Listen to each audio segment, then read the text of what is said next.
نبی صلی اللہ علیہ وسلم کی خدمت میں ایک کافر آیا. آپ صلی اللہ علیہ وسلم اکرام کرتے تھے چاہے مسلم ہو غیر مسلم. آپ صلی اللہ علیہ وسلم نے اس کو دودھ پلایا.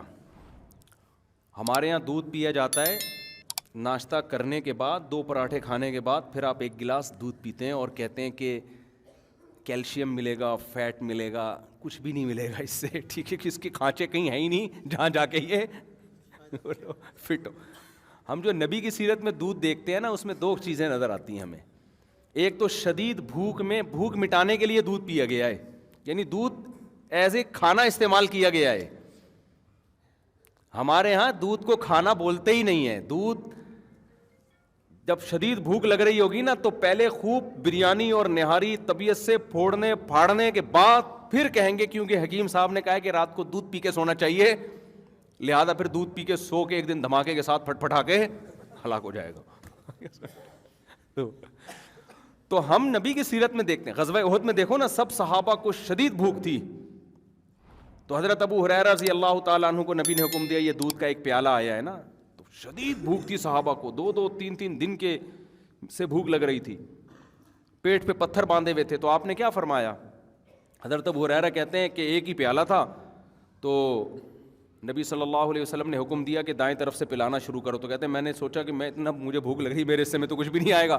اللہ نے برکت اتنی رکھی تو سب نے سیر ہو کے پیا اس کو. حضرت ابو ہریرہ کے وہ برکت دے دی اللہ نے, ایک معجزہ نبی کا ظاہر ہوا. حضرت ابو ہریرہ نے پیا, کہتے ہیں اور پیو اور پیو, سیر ہو گئے حضرت ابو ہریرہ رضی اللہ تعالیٰ عنہ. تو اس طرح کی اور بہت ساری ہمیں مثالیں ملتی ہیں کہ شدید بھوک میں بھوک کس سے مٹائی ہے؟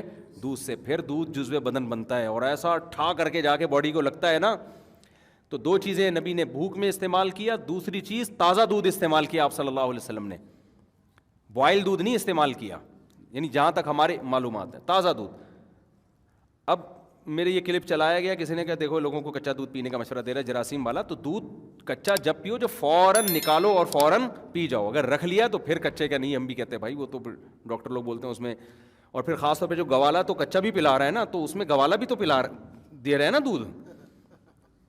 تو بھینس جتنا دے رہی ہے اس میں گوالا کا بھی اتنا اپنا خون پسینہ شامل ہے, گوبر کی چھینٹیں اور پتہ نہیں کیا کہ اس کو تو لازمی اپنی گائے ہو, اپنی بکری ہو اور تمیز سے تھن دھو کے تمیز سے نکالا ہو تو وہ کچا ہی بہترین ہے. وہ آپ میرے مشورے پہ پی کے دیکھیں, آپ کو بوائل میں اور کچے میں زمین آسمان کا فرق لگے گا. آپ ایسے ٹماٹر ہونا شروع ہو جاؤ گے, پیٹ بہت اچھا ہو جاتا ہے, بہت سارے فائدے ہوتے ہیں. تو ہمارے نبی نے ہمیشہ دودھ حلب الشاۃ, دودھ نکالا اور دودھ پیا, کچا پیا ہے. تو یہ 2 چیزیں. خیر, تو میں عرض کر رہا تھا کہ کچھ لوگ آئے آپ صلی اللہ علیہ وسلم کی خدمت میں, تو ان میں غیر مسلم بھی تھا. تو آپ نے اس کا اکرام کس سے کیا؟ بھوک لگ رہی تھی سب کو, تو آپ نے دودھ پلایا. انہوں نے 7 پیالے دودھ پیے اس غیر مسلم نے.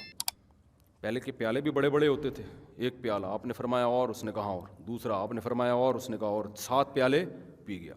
8ویں پہ اس نے کہا بس میرا پیٹ بھر گیا, سیر ہو گیا, میں چلا گیا, مسلمان ہو گیا. وہ نبی کے اخلاق اور آپ کی سیرت کو دیکھ کر اگلے دن دوبارہ آیا, پھر آپ نے دودھ پیش کیا, اس نے 1 پیالہ پیا. آپ نے دوبارہ پیش کیا, اس نے کہا شبعتو, میں سیر ہو گیا ہوں.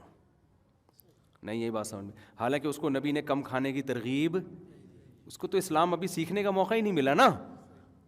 تو ایسے موقع پہ آپ نے فرمایا الکافر یأکل فی 7 امعاء, کافر 7 آنتیں بھرتا ہے. والمؤمن یأکل فی معا واحد, مومن 1 آنت بھرتا ہے.